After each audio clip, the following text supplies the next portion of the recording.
এই যে আমার প্রিয় কলিজার ভাই ও বোনেরা, সবাই আমার দিকে একটু ভালো করে তাকান তো। আমার কি নাকের মাথা নাই, নাকি চোখ নাই, নাকি আমার কোনো শরীরের এক অংশ নাই, নাকি একটা হাত নাই, নাকি একটা পাও নাই?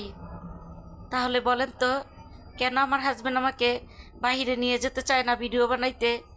আমি আমার হাজব্যান্ডকে অনেক রিকোয়েস্ট করি যে আমাকে বাইরে নিয়ে চলো, আমি বাইরে থেকে কিছু ভিডিও বানিয়ে নিয়ে আসি, কিন্তু সে আমাকে নিয়ে যায় না। আমার অনেক প্রিয় কলিজার ভাই বোনেরা বলে আমি বাইরে গিয়ে ভিডিও বানাইতাম।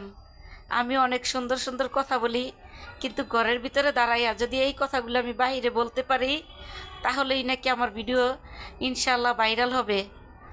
কিন্তু আমার হাজব্যান্ড আমাকে নিয়ে যেতে চায় না।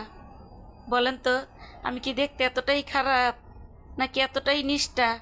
সবাই আমার কমেন্ট বক্সে উত্তরটা দিয়ে যাবেন। তাহলে আমার হাজব্যান্ড কেন আমাকে বাইরে নিয়ে যেতে চায় না? কি বন্ধুরা, উত্তরটা সবাই দিবেন তো?